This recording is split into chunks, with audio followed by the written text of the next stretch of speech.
Ayo, what up everybody? So I've been hearing a lot of good stuff about the new GoPro Hero 7, like it's hyper smooth, the really nice quality of the audio and everything that is really good about the new Hero 7. So I used to have the Hero 4 Silver, so I thought it's about time to upgrade to the new Hero 7 Black.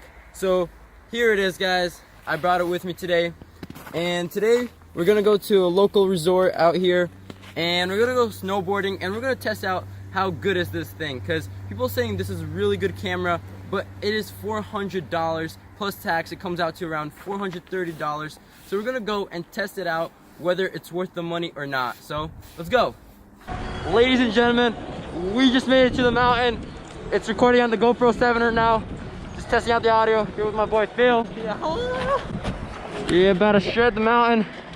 All right boys, we made it to the top of the mountain. About to go down. Let's check it out. Alright, so in these next few clips right here guys, I was just testing out their hyper smooth stabilization, which GoPro says is gimbal-like stabilization. So I was really excited to test it out, see how much it stabilizes the footage. And you can see that the footage is really smooth right here. They did a really good job, I'd say, with this new stabilization method. But is it gimbal-like? It's definitely in that direction, but it's not there yet. And it is way better than if recording, let's say, on a GoPro 6 or any of their older models. So I was really happy with this because obviously when doing sports you can't keep it really steady, and the GoPro is always moving. Like right here, I went off a jump. The GoPro made it look super smooth. So yeah.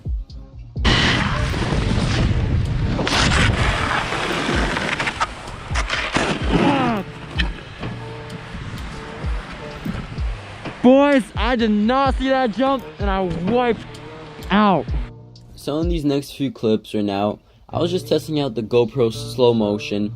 I was just shooting in 1440 by 60 frames per second.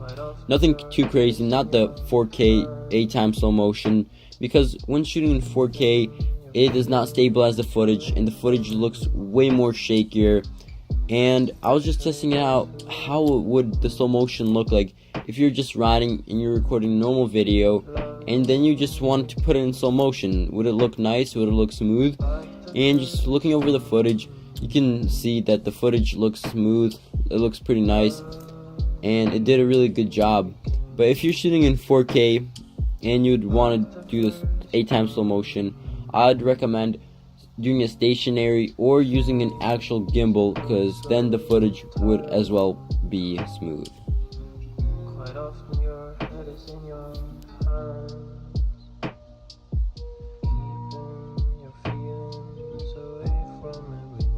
So next, I went out and tested out the GoPro Hero 7 Black time lapse, and I'd say it looks really good because combined with the hyper smooth stabilization, it makes the footage look really stable, except when you move your hand like I did a lot like just now.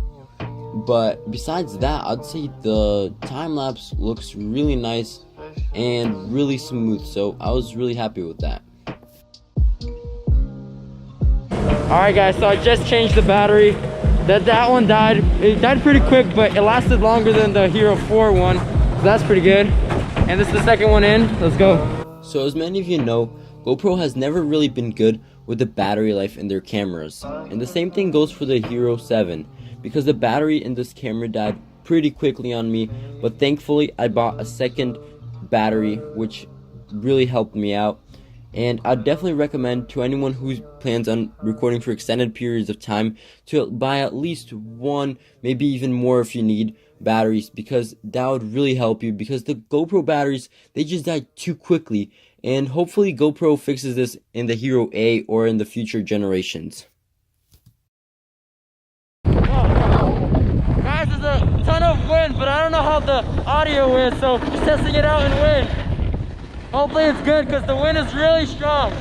So many people were complaining with the Hero 6 that when recording audio in strong winds that there is this tunnel effect, like you're speaking into a tunnel.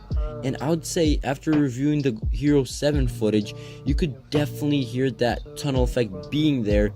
But I would say GoPro has decreased that tunnel effect quite a bit, which is good. But there is still a lot more space for improvement with the audio in the wind and just audio in general.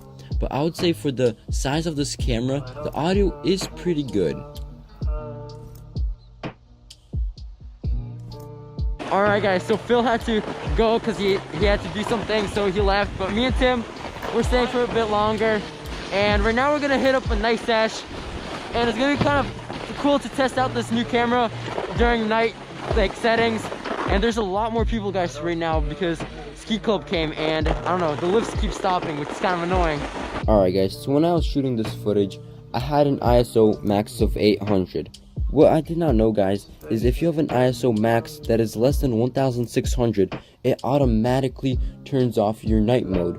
So what this did, it turned off night mode for me, and when I was shooting in the complete dark, the footage is pretty dark and you can't see as much. But the thing is, what this allowed it to be, it allowed the footage to be sharper and more clear, because higher ISO equals more grain in your footage.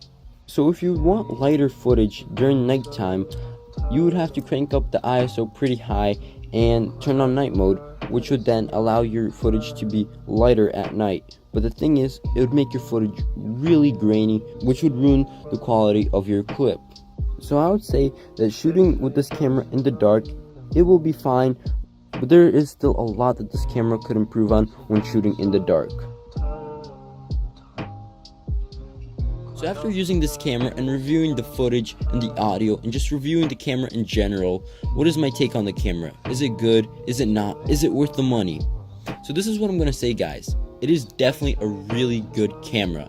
Like the hyper smooth stabilization, the better audio, and with all these just new add-ons, it is definitely a really good camera. But still there's a lot of area for improvement. So if you're wondering, is it worth that $400 that GoPro wants for it? This is what I'm going to say guys. If you plan on using this camera quite a bit and you know you're going to be using this for a lot of footage, I would definitely say go for it. This is the camera for you. But I would say if you're not planning on using the camera quite a bit, if you're just planning just maybe sometimes once in a while just use it, I would say maybe think of some other options. But I mean, you could still go with this camera, but it is quite pricey just for that. Guys, so hopefully you enjoyed this video, and if you did, stay tuned for the next video. So peace out.